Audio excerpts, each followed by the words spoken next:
Welcome to the 3CoSports podcast with your three co-hosts, Luke, Alex, and Angel. Welcome back to the Fantasy Football Podcast that entertains, informs, and helps you win. As always, I'm joined by my two co-hosts, Alex and Luke. Alex, how are you doing today?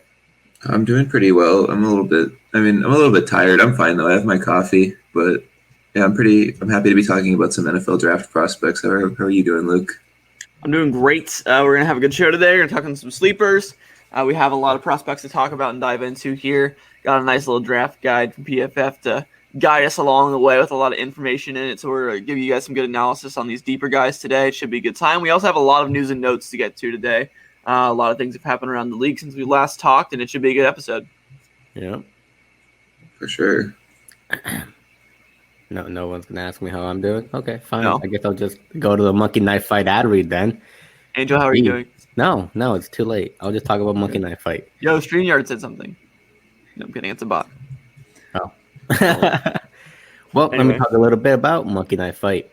Monkey Knife Fight is a DFS website that features fantasy games for sports such as the NFL, NHL, NASCAR, and much more. NASCAR. And much more. You can even play DFS for esports. So what are you waiting for? Go on monkeyknifefight.com and use promo code 3CO, that's the number 3CO, to double your initial deposit up to $50. Go make some MKFing money. Yes, sir. And I am doing pretty well. I ate a calzone last night that has me still full, but it was totally worth it. And now we move on to the news. Let's start with the news of James Conner signing with the Arizona Cardinals. What are the real life and NFL implications of this move? Alex, let's start with you. Real life, I suppose James Conner makes the Cardinals backfield better because going into the season with just Chase Edmonds and Eno Benjamin, that's not. I don't know if you want that. Yeah, not right. No. From a fantasy perspective, though, it's kind of interesting because somebody has to be the goal line back there. It was not going to be Chase Edmonds, even though I really like Chase Edmonds and I was really excited for running back one Chase Edmonds, but whatever. That would have been fun. But yeah, I mean, it's not like James Conner's not going to be a running back one by any means in fantasy, but it's an interesting spot for him. It's probably slightly better than Pittsburgh just because that offense is really up tempo and could get him in some nice opportunities to score. But yeah, I'm interested to see what resident Steelers fan Luke Sawhook thinks about this one. Resident Steelers fan Luke Sawhook thinks that James Conner's pretty mediocre. But he is. The way I always describe James Conner, people, I say this all the time. Said on the show I did yesterday. James Conner is good at everything, but he's not great at anything. He can do everything you want fine, or even above average slightly, but he'll never be great at any aspect of an NFL rushing attack. So I think that the money was abysmal. I tweeted out yesterday whispers if the money is good enough, he'll probably be the starter there, I think, but I don't think so anymore. I think it's very much going to be a 1A, 1B kind of committee, and they could definitely draft somebody in the 4th or 5th round for more depth who could potentially take over the job. They could actually even draft an earlier guy. I mean, James Conner's contract was literally nothing. So right now, I mean, from their side of things, their investment's very minimal into the position. So if they drafted a guy in the 2nd round, I wouldn't be surprised, but I also would be surprised at the same time. Conner will definitely get goal line carries. He's not the best around the goal line, though, because he's kind of a smaller power back still.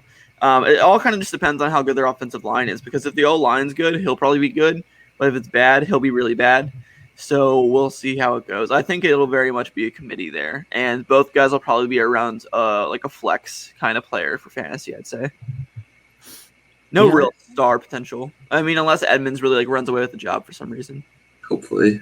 I wish he did. I did that make all of us happy.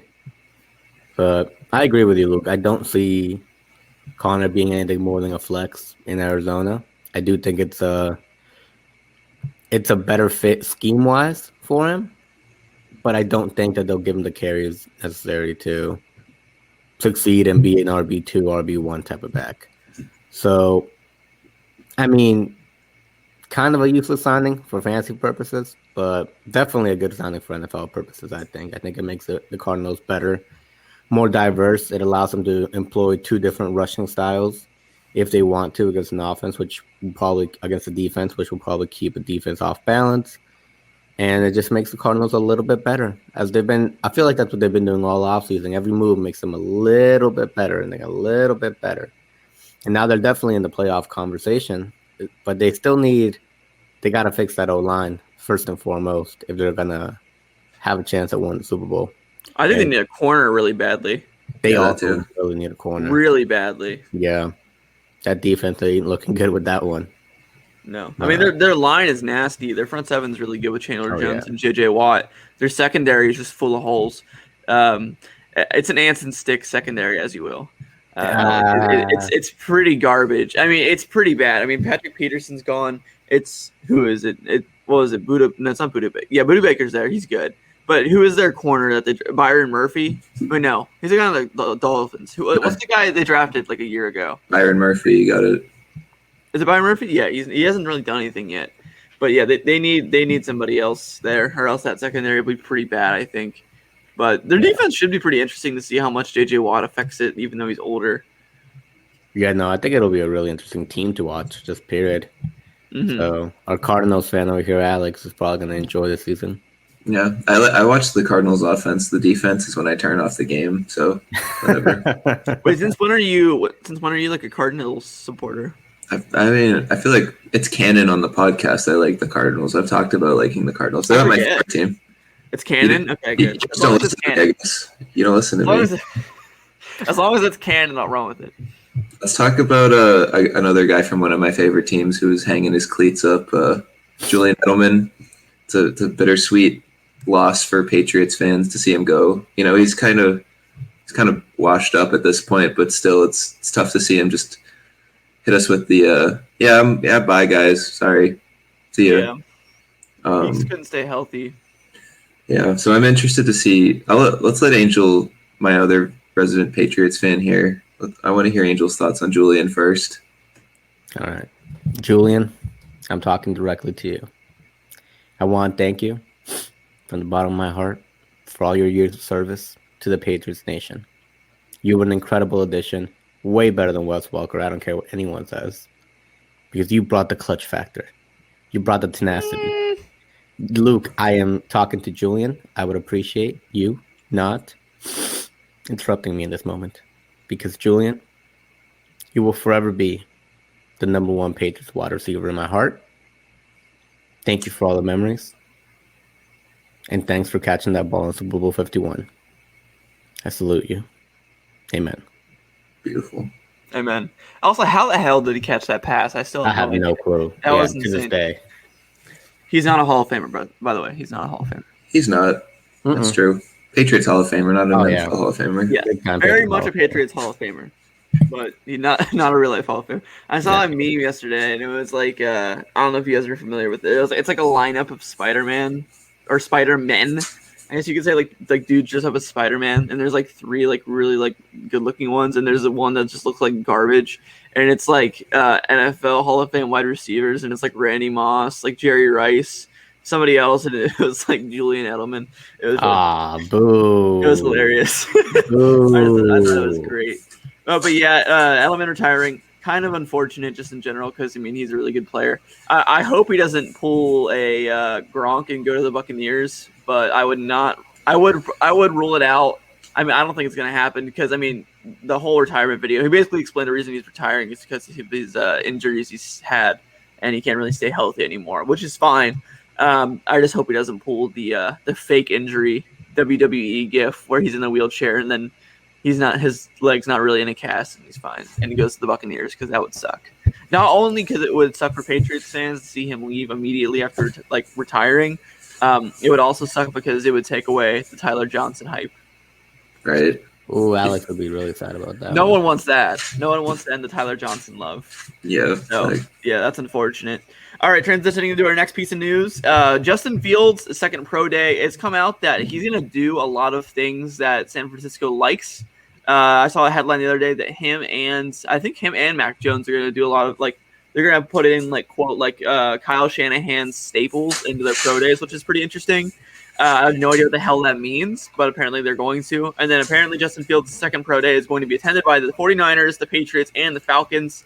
So all those teams are definitely in play to draft Justin Fields. Apparently, it's an interesting headline. I don't really know how to interpret it very much. I mean, it just kind of shows that he's in play at all the early picks, in my opinion. Yeah, I feel like there's three ways. Here's how I look at it from the perspective of these three teams. The 49ers are still doing their due diligence between Mac Jones and Justin Fields. It seems like they're leaning. I think I saw the DraftKings odds today. It was Mac Jones was plus 230 to be the pick, which is pretty. Or no, he was negative 230. So he's got favorite. Yeah, and Justin Fields was plus 180 or something, which is still pretty good odds, but it doesn't seem like Trey Lance is in play anymore.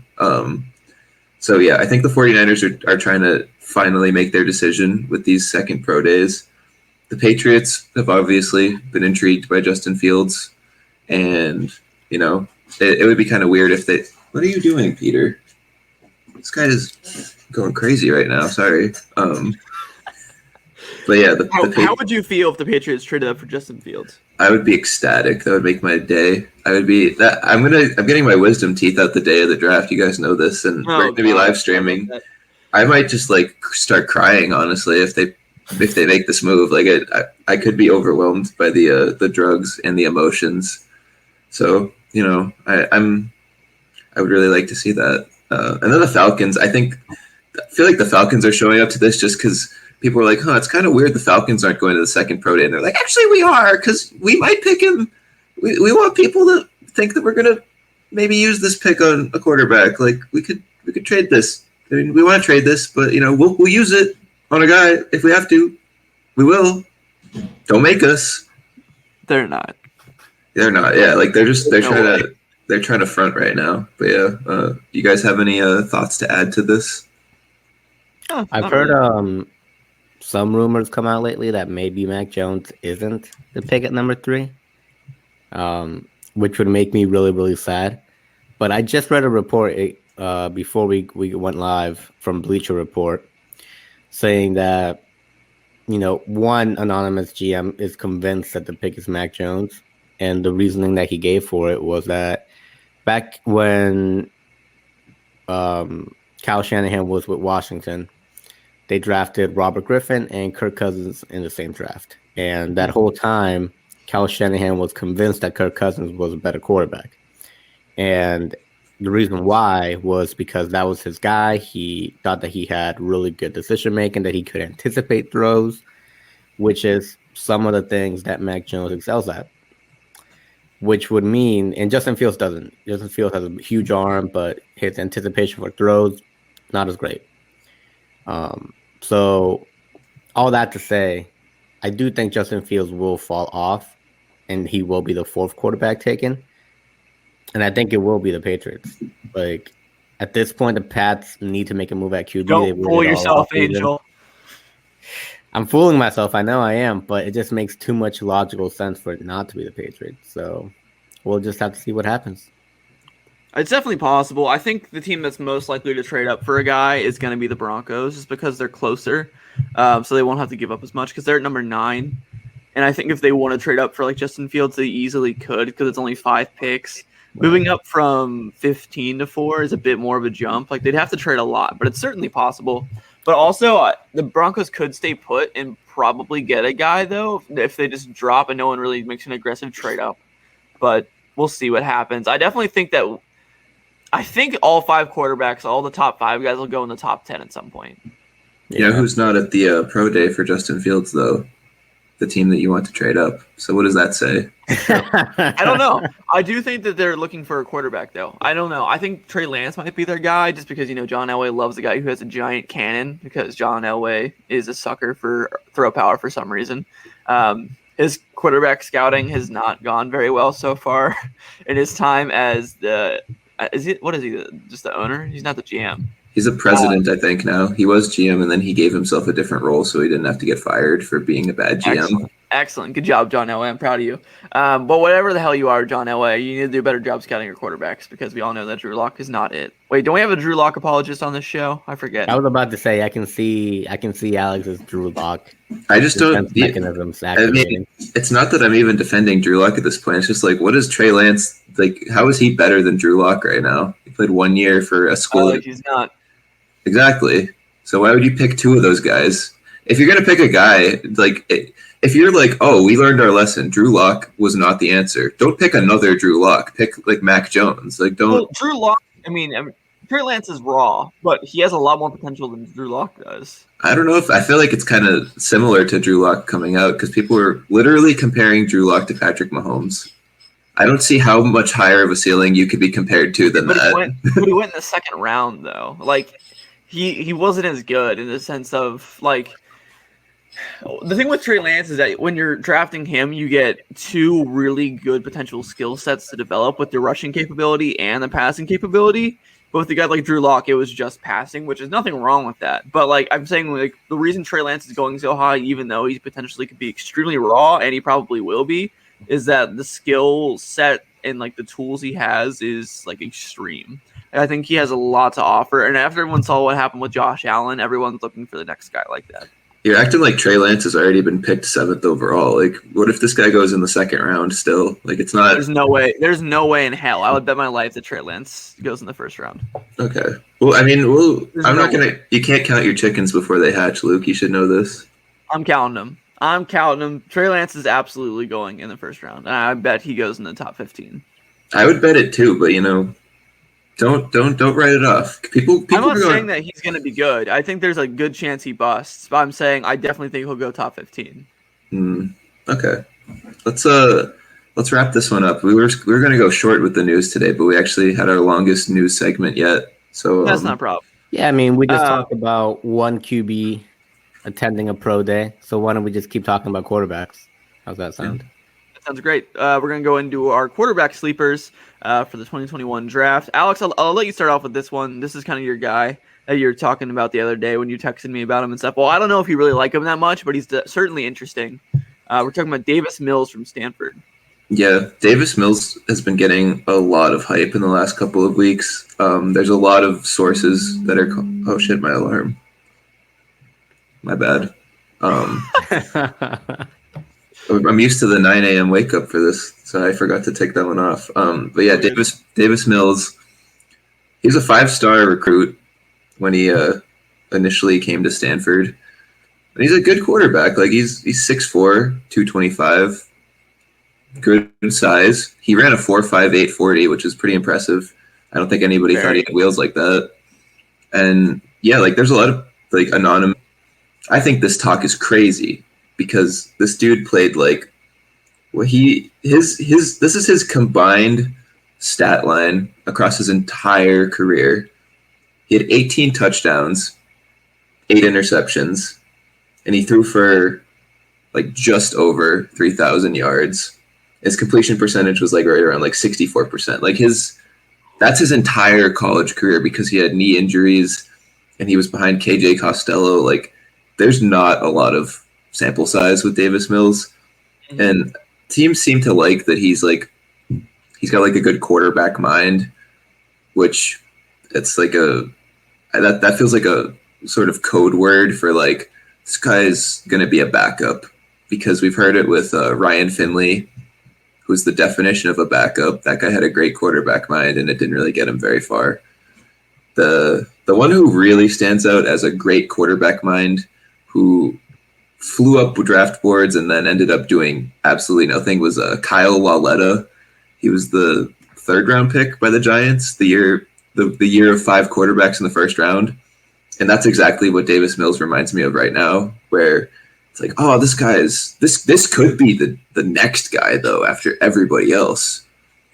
But the few as I talked to you guys about before, there's not a good track record of these quarterbacks who fly up the board at the last minute becoming anything at all. Yeah, for sure. So I'm just wondering what you guys think in general on this guy. One interesting thing Alex, I'm looking at this PFF scouting report here that we have pulled up in front of us for Davis Mills. And one thing you mentioned a second ago that was really interesting about him is that he ran a 4.5 840, which is very quick for a quarterback, very fast. I mean, Justin Fields ran like a 4.4 something, which is insane. But I mean, a 4.5 something, I mean, that's really, really fast for a quarterback. One thing that's interesting, though, to me is that in his weaknesses section in the pros and cons, it says not mobile or even nimble in the pocket, which is very interesting to me. If he's rising up the draft boards because of that speed, but if during games and tape he doesn't really move well, it's a bit interesting to me that is something that scouts are really looking at as a positive if he doesn't even use it in his play style. I think that the interesting thing, as you mentioned, is that there's a lot of unknowns with him, and there's a lot of – I mean, he's a high pedigree prospect. He was a 5-star guy. He has a lot of pros as far as his strengths and his skill set. It'll just be interesting to me if you can see that this late riser can transition it into late round NFL QB success, which is very rare. I think it's pretty likely that this guy will never be more than a backup, but if he ever does get high draft capital, it'll be very interesting to keep an eye on him. For sure. Yeah, Luke, so you know how you said don't get my hopes up for Justin Fields? Yes. Okay, yeah, that's because you're right, I shouldn't, because the Patriots are absolutely going to draft this guy. You think so? The second coming, I mean, Alex and I have been talking about it. He's been preparing me for the possibility that this might be the guy that the Patriots are like, ooh, Matt Castle? We won 11 games with Matt Castle at quarterback. Maybe we should draft him again, win 11 games with the Matt Castle wannabe. So, I mean, I'm basing that off of the NFL player comp on this PFF draft guide, which is Matt Castle, which is interesting because Matt Castle's not the worst quarterback in the world. I mean, I enjoyed watching him. Quick little story. When I first started learning football, I thought Matt Castle was better than Tom Brady. Don't judge me too much for that one, but that's yeah. I know. I'm ashamed. But he seems to be an accurate passer that doesn't hesitate too much. The ball comes out of his hand quickly. The only problem is he's not very good scrambling. He can't place the ball well when he's scrambling. I mean, when I look at his touchdown to interception ratio, it's pretty yuck. And I would imagine that there were more balls that he threw that could have been intercepted that weren't. His completion percentage, not that great, probably because when he scrambles, he can't place the ball for his life. So this is, like Alex said, the perfect making of a backup quarterback. Like if you had to design the backup quarterback that probably will keep you close in games, but will never like actually put you above and let you win, this is probably that guy. So he's promising, maybe. He's exciting for sure because of that 4.5, maybe. But I wouldn't. If I'm a franchise, I'm not spending anything more than a third round pick on him, which obviously means the Broncos will take him in the second round. Yeah, he's a lock to Denver in the second for sure. So that was Davis Mills, very interesting prospect. We're transitioning into Ethan's favorite player of all time, quarterback out of Texas A&M, Kellen Mond. Alex, why don't you kick us off here with Mond talk? Yeah, Kellen Mond is a guy who there are like people in the industry who really like Kellen Mond. They have him as like a first round quarterback. Like I know Chris Sims really likes Kellen Mond. He has him over, I think, Justin Fields and Trey Lance in his rankings, which is a bit blasphemous. Preposterous. But, it is preposterous, TBH. I mean, I like Kellen Mond. I think he's a pretty good player. There's a lot of sample size on him, which is nice because you can just go back and see like his improvements year to year. Every year, his completion percentage got better. And part of that is him getting better, and part of that is the scheme just becoming more favorable for him. But the one thing that I think holds him back in the eyes of like amateur scouts like us is if you watch him throw the ball, it looks gross. His throwing motion is really wonky. He looks like a rusted up robot who was in the garage for like a week and then got put in storage for 10 years. Like this dude, it's not fun to see him throw the ball, but it gets the job done because he's got a pretty good arm. He's pretty accurate. He's a good athlete. He played 4 years in a pro style offense, and he's got good, like, he's not quite Eli Manning at avoiding sacks. You know, Eli Manning in that one Super Bowl against the Patriots was the most unsackable quarterback I've ever seen. But he's he knows when to not take a hit, and I think he's got a good head on his shoulders. He's a good kid. He could be a nice developmental quarterback, kind of like a Dak Prescott type. Not saying he's going to become Dak Prescott, but I wouldn't mind if the Patriots strike out on these guys in the first round. If they took him in the second or third round, I could talk myself into Kellen Mond being an okay quarterback. But I'm interested to see what you guys think of Kellen. AJ, why don't you take this one? Cool. So based on what I've seen and read, one thing that I do like about him is that he is able to play on the move. He's able to throw the ball outside the pocket, and his accuracy doesn't suffer as much. Of course, that's also a kind of a con because his accuracy isn't that good to begin with. But I mean, if you're not going to be accurate in the pocket, if you can keep that same accuracy outside the pocket, that's good. That's a good sign. He played in a pro-style offense, which translates well to the NFL because a lot of the times the problem with NFL quarterbacks is they play in this college offense that's well-suited for them, and they go to the NFL with an NFL-style offense and tempo, and they just can't adjust. So I do like that. That's a pretty good sign. I do think that he has a lot of experience. Like, he's played all 3 years, dropped back a ton of times. So that's good. But I don't...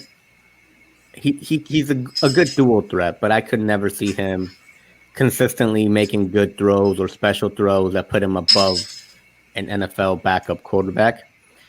If the Patriots got him, I would completely reverse my stance and say he's the second coming of Tom Brady. But because I don't think that'll happen, I'll just go ahead and say I think he's a solid NFL backup for the future. You're most likely. And also, Angel, isn't every quarterback that the Patriots draft late the next Tom Brady? At least every year. That's fair.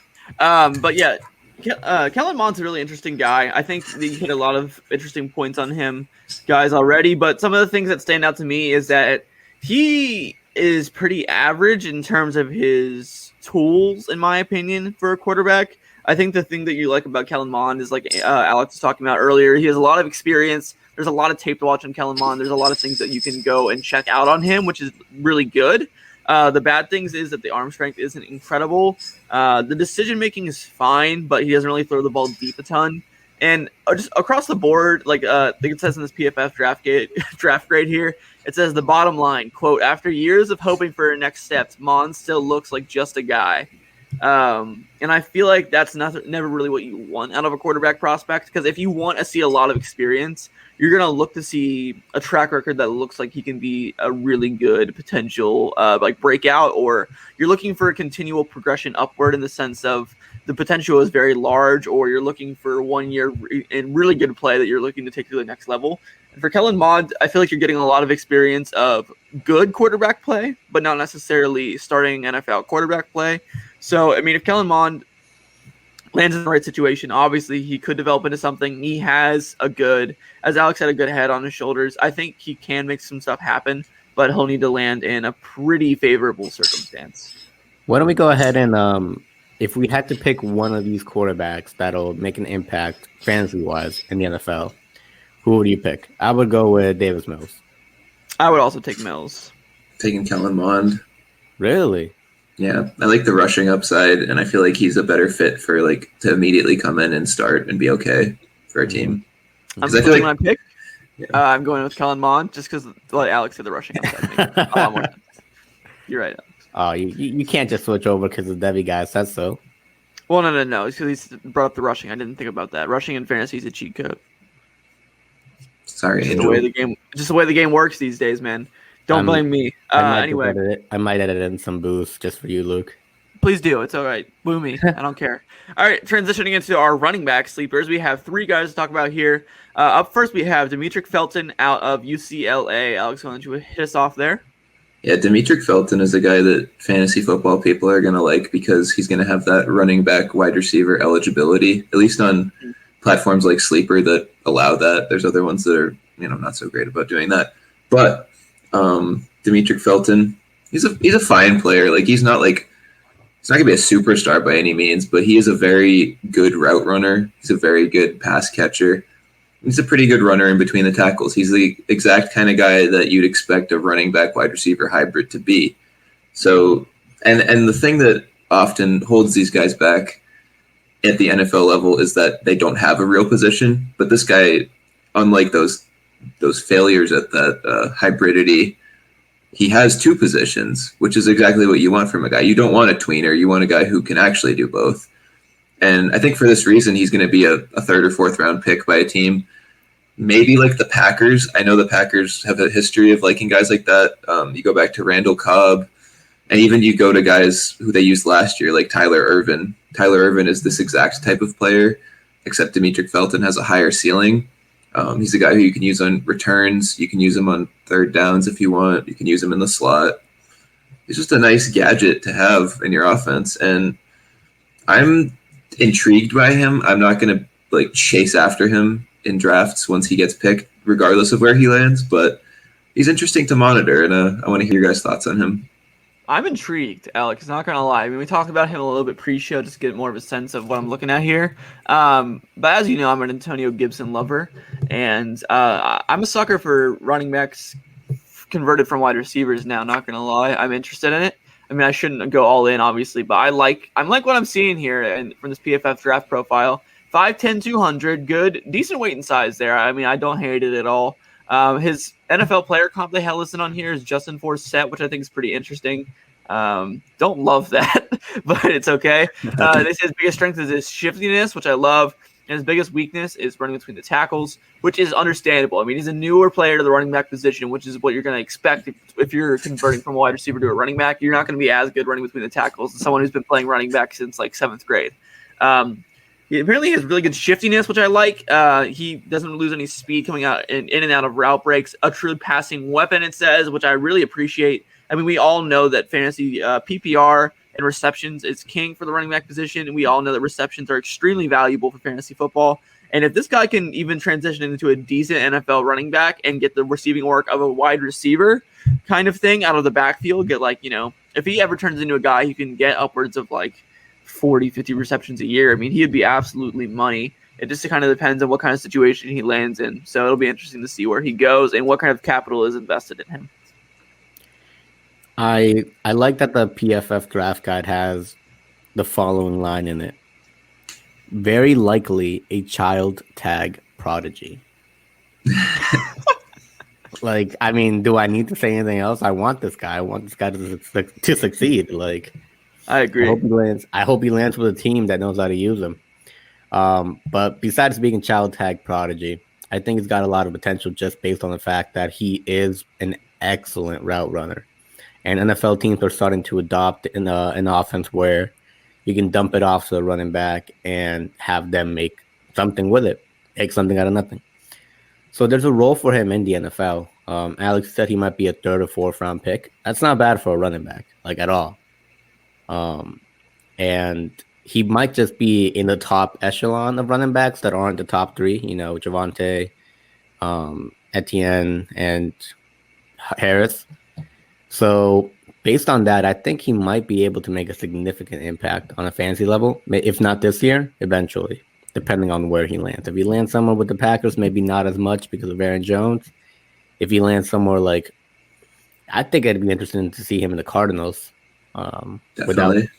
Without Connor and Edmonds there, he'd be very, very interesting. But even with them, he'd probably be an intriguing 3rd round back. But that's my take on him. I like him. I like that it seems like his route running would translate very well to the next level, especially out of the backfield. Going to ruin those linebackers. Oh, yeah, for sure. Alrighty, we're about to get into our next guy here, Jarrett Patterson out of Buffalo. Alex, why don't you get what's going on that guy?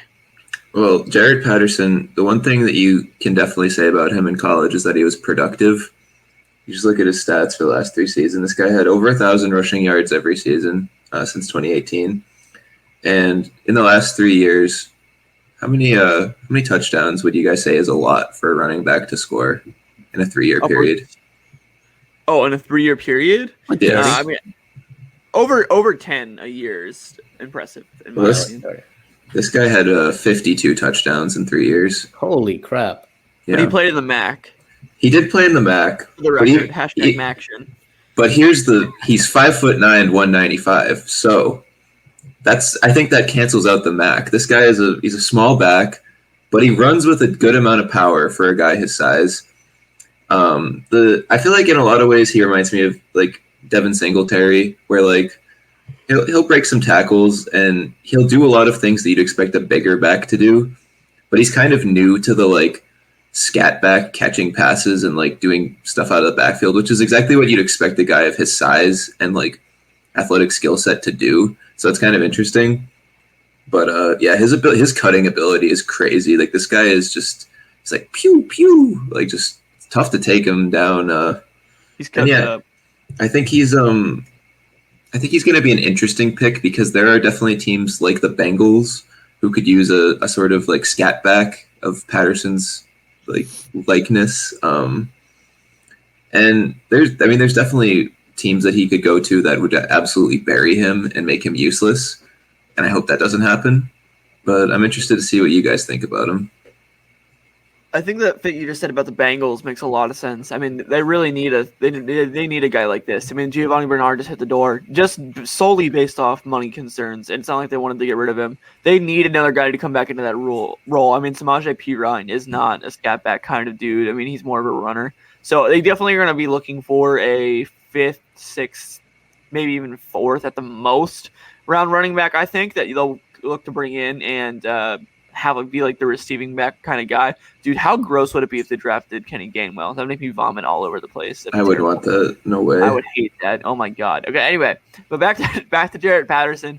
As I talked about a little bit earlier, he played in the MAC and he had a couple insane games. Didn't he score 8 touchdowns in a game, Alex? Isn't this that guy? He is the guy. He went nuclear at times, but he played behind a very good offensive line apparently in Buffalo. I might have seen this guy play in person, actually, if he played for them. He did play for them the other year. Yeah, I saw this guy play. Miami beat them. Let's go. Go Red Hawks. Anyway, he has really good vision and patience, and he played really well in a zone-heavy run scheme. So I was going to say, if this guy lands up in San Francisco somehow, I would be in as a dart throw, either in a waiver or like a 4th or 5th round rookie draft pick. If he lands in San Francisco, I would definitely be interested in this guy's skill set. I think he can make a lot of plays happen. I think it's going to be interesting to see if he truly transforms into that 3rd down scat back kind of guy, or if he transforms into a more of a 2nd/3rd down utility-ish back. So it'll be interesting to see what happens with him. Angel, how you feeling? Talk to me. Yeah, so you mentioned that Buffalo's offensive line was really good. They actually had the highest team run block rate in all college football. So that's you love to see it, but also yikes for Jaret Patterson because one of his strengths is that he has outstanding vision and patience, but it's kind of hard not to have outstanding vision when your offensive line is opening you holes up like that.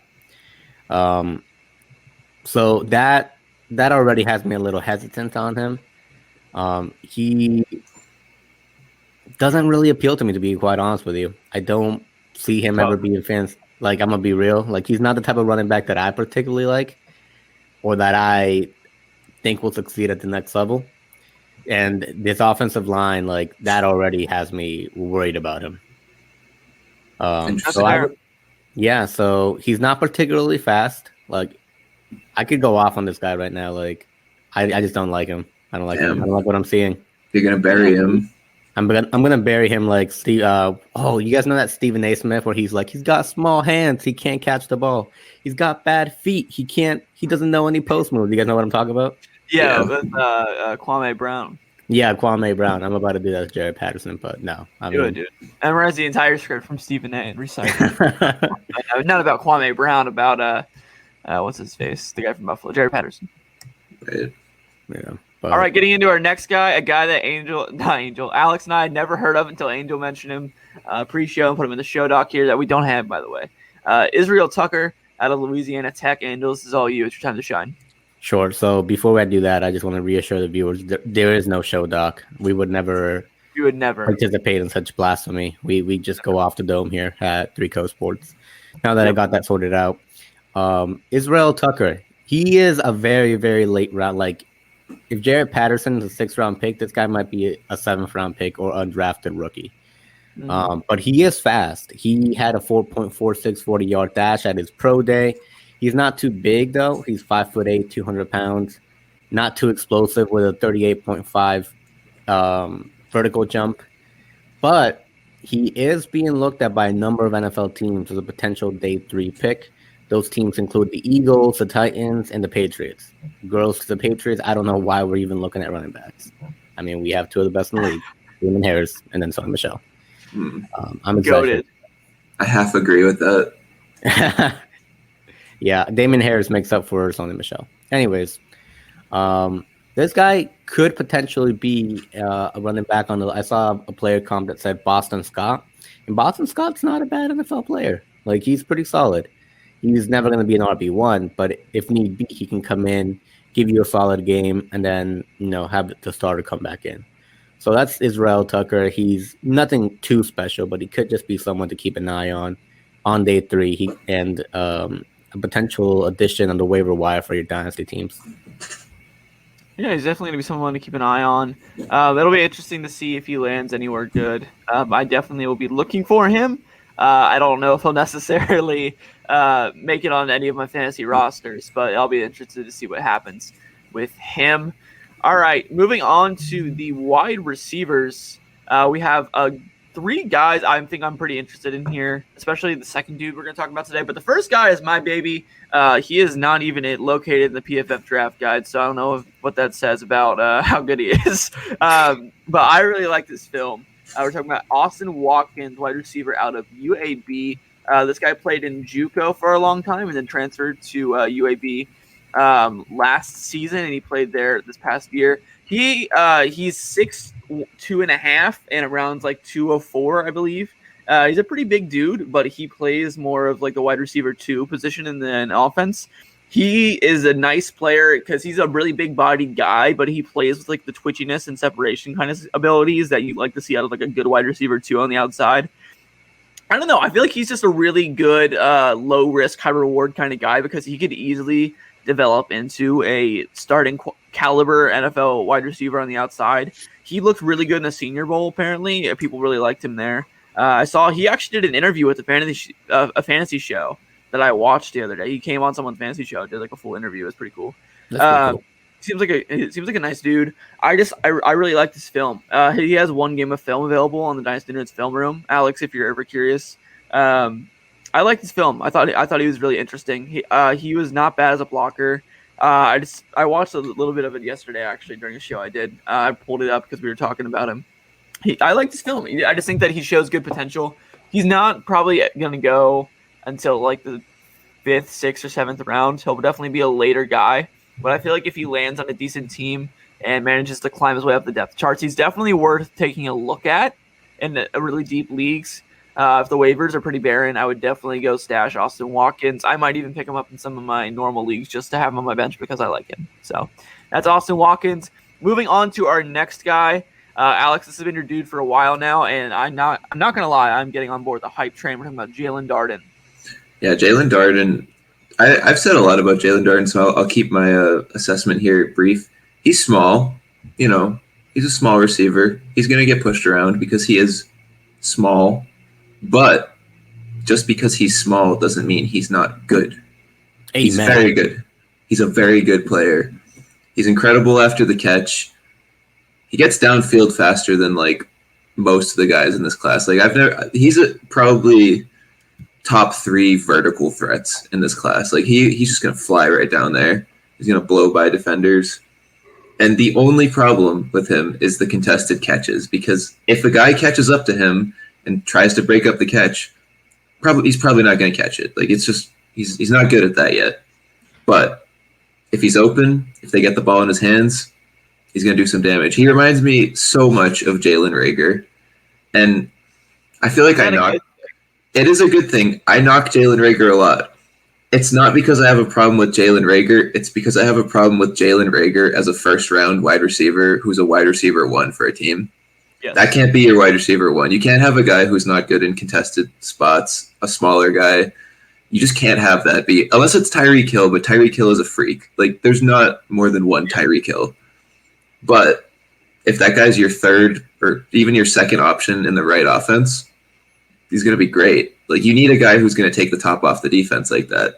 That's exactly what Jalen Darden is. Like, what I like about him is there's a lot of film available on him, and it's consistent across the board. He does the things that he does well, you see. The things he doesn't do well, you see. You know exactly what you're getting with him. And it doesn't really matter to me where he gets drafted. If he's a 3rd-round pick, that's great. If he's a 6th-round pick, that's great. I think regardless of his draft spot, his role in the NFL will be the same.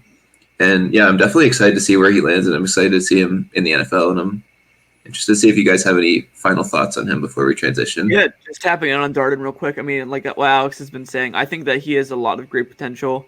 I mean, I've seen what these mid-round, 3rd-round twitchy guys can kind of do. I mean, he's not Deontay Johnson, but I remember like when 3rd-round kind of wide receiver, I was really in love with Deontay when the Steelers picked him. And I'm hoping he could kind of be in a similar realm of opportunity eventually, a 3rd-round guy that could potentially start to, find his way into the starting roster for an NFL offense and then eventually really show some nice flashes there. I just like the twitchiness and ability to separate that Darden has. He has a lot of great intangibles that come across on film. He really pops when you watch him. And like Alex said, the contested catches are a bit of a concern, but I feel like if he lands in the right spot where there's already a one established, he could be really, really good. Like I feel like there's no doubt in my mind that the guy's a really good NFL talent. I think, Alex, you can agree on that. He's a really talented player, and I'm excited to see what he can do at the next level. Yeah, just to wrap it up, I love slot guys that are really, really quick. And this guy is far more than really, really quick. Like his quickness might be one of the best in the NFL once he gets to the next level. That would mean that as long as he's open, like you mentioned, Alex, the catch and traffic is still developing, but as long as he's open in the slot, he can take a 10-yard catch and take it to the house. You will love that in an NFL slot wide receiver. Not many can do that. So I wouldn't be surprised if he goes in the 3rd round and a really good team drafts him. So I'm interested to see where he lands. Thank you for opening my eyes up to this guy, Alex. Appreciate You're welcome. Thank you. Anyway, moving on to our 3rd and final wide receiver sleeper, we have Josh Imader. What was it? Hebe? Imador Bebe. Bebe? Yeah. Bebe. You get it. He has like the best name in the draft. That last name is incredible. Alex, why don't you hop into actually a bit of its like scouting report? Yeah, I mean, he wasn't the most productive receiver in college. I think the hype for him was really big because he's an incredible athlete. He's a bigger receiver, but he's really fast, jumps really high. Just in general, super agile, great acceleration. Everything about him except for his production pretty much screams this guy could be a really great receiver. And we've seen a lot of guys like that who come in and they're just like great athletes. People hype them up as like, oh, this guy's going to be the next big thing. And then it doesn't work out. And that could be the case here too. But there's also a chance that he lands with the right team and he becomes a really good player. So, it's not always a bad thing to keep guys on your radar who are elite athletes because, elite athletes tend to become elite NFL players in the right systems. So, yeah, I'm interested if you guys have any thoughts on this. I know the Patriots are a team that have been interested in this guy, and I would be happy to see them pick him up in like the 6th or 7th round because he's definitely going to be a bit more explosive than N'Keal Harry. So, Yeah, Angel, why don't you take this one first? Sure. So I always like keeping an eye on developmental prospects that might have a future as an X wide receiver, and that seems to be the ideal fit for this guy. I love prospects that have that above average vertical speed, but based on what I read about him, he's also got a really great ability to high point the ball, which is critical in the NFL. So I'll keep this guy on my radar. Obviously not going to be drafted probably in any rookie drafts unless it's in like the 5th round. But he's a really good waiver wire addition to keep an eye on. Maybe put him on your taxi squad if you're in dynasty leagues and into that sort of stuff. And I think he's definitely interesting. He's an intriguing prospect for sure. Absolutely. Now it's time to get into our big, meaty men, the guys that we love to throw in run blocking scenarios. You can also catch a pass unless you're Kyle Pitts. And we're going to start off with tight ends. We're going to talk about Tommy Tremble out of Notre Dame. Alex, why don't you kick us off here? Yeah, Tommy Tremble, the predecessor to Cole Kmet, who was the Notre Dame tight end who flew up draft boards last season. And the same is kind of happening with Tommy Tremble. they're not very similar players. Tommy Tremble is definitely a blocking tight end at his core. He's an excellent run blocker, but he is a great athlete. He has really good speed for the position. He's really strong, really agile. His receiving skills need to be developed more. He's not a great pass catcher yet, but we've seen tight ends who come in and are not great pass catchers, and if they're elite athletes and if they're good blockers, they can stick on the field, and sometimes those guys become George Kittle. So if Tommy Tremble can become George Kittle, that would be pretty great. But even if he doesn't, like, you gotta, if a guy can stay on the field and block and he's a good athlete, there's a good chance that he could develop into a starting tight end.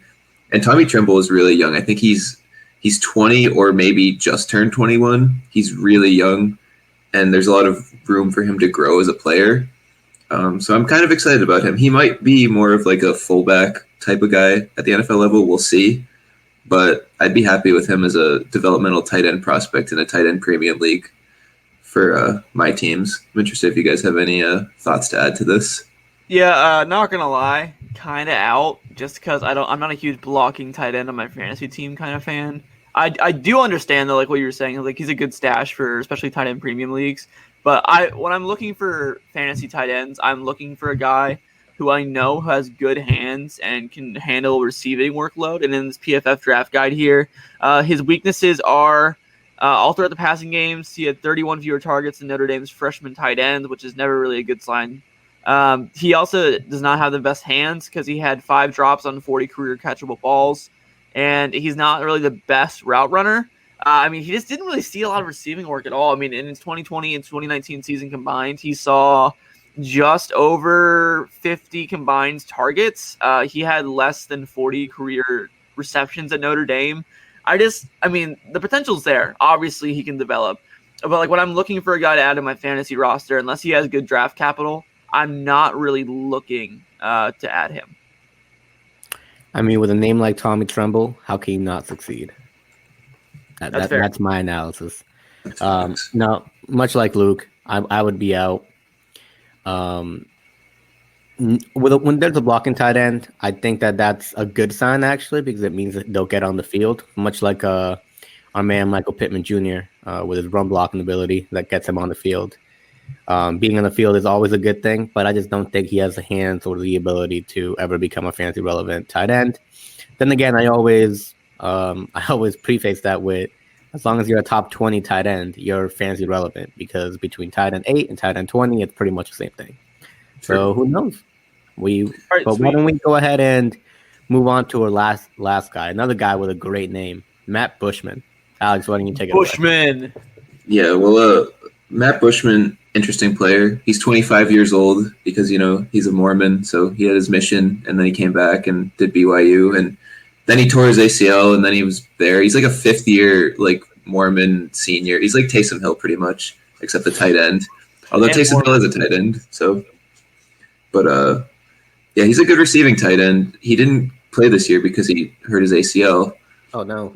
Which is sad because Zach Wilson was awesome this year, and he would have looked great with him. But there's a chance that he's an undrafted free agent, lands with the right team, and gets a nice role as a receiving tight end. So, yeah, I like Matt Bushman as a flyer. Yeah, once again, like I said for the last guy, I mean, I guess I'd be more on this guy as a flyer just because he's more of a receiving tight end. I think that's obviously more desirable for fantasy football. We all know that receptions are king, especially for fantasy points. I mean, you're not going to get points for blocking in the trenches, unfortunately. That's why we should make a new game mode, guys. It's like a blocking gets you points. Like Drew Sample would be the 101. It'd be awesome. That'd be great. It would be great. But Matt Bushman, like you said, I mean, he'd be a great late-round flyer in tight end premium leagues, especially if he does develop.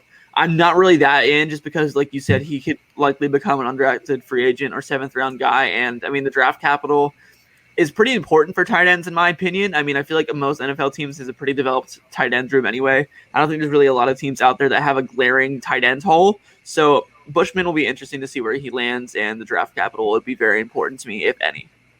For sure. All right, look, I just have one question. We've talked about all these prospects, and I can't help but think, if only there was a way for me to like invest in one of their careers and it just took off. Like, imagine how much money you could make if there was an app you could make a lot of money or website that allowed you to do that. Like if I want to invest in Pete's career as an NFL wide receiver, imagine that. But I don't think there's such a thing, unfortunately. If I could invest in Pete's career, that'd be incredible. But yeah, predictionstrike.com. Go over and check it out, guys. Use your promo code 3CO. Predictionstrike.com is an awesome new website where you can go over and invest in the real life careers of athletes if you can use your fantasy knowledge to your advantage. You can go over and invest in guys like Jonathan Taylor and then have the month of November happen and have your Jonathan Taylor share go up by over 300%. So if you were to hypothetically invest like $1,000 in Jonathan Taylor, you would have been a very rich man last November. But that being said, head over to predictionstrike.com, use promo code 3CO. They have NBA stuff going on right now. If you're into NBA, you can target more DFS kind of plays or long-term investments in guys like Luka Doncic and LaMelo Ball, or you can go for very specific DFS style plays due to injuries and stuff like that. NFL season will be awesome for Prediction Strike this year. They're going to be growing a lot and having a lot of new updates. So head over to their website, predictionstrike.com, and use their promo code 3CO, 3CO, to get 50% back on your first initial deposit. All right, guys. Well, that was fun. That'll do it for today's episode. We talked about some draft sleepers, got into some news, and we will be back next week for probably some more NFL draft talk because that's really all the news we have right now. We're leading up into the draft. It's going to be exciting. The draft is pretty close. I mean, it's just 2 weeks away now. Very exciting stuff. So thank you guys so much for listening. Please turn your notifications on or follow us or subscribe on whatever platform you're listening to us on. If you're on YouTube, subscribe and hit the bell. If you're on my Twitter, just follow me. If you're listening on any other streaming platform, leave a review, please. It really helps us grow and get featured and pushed out more in the streaming services algorithm. So, yeah, that'll do it for me, guys. Any other parting words, boys? We're top 100 in the UK, baby. Let's go. Yeah, let's go. That was hype. We got an email that we were like number 7 in the UK for fantasy football. So, shout out, Brits. Shout out. Shout out. All right. All right, we'll see you guys later. Bye. Guys.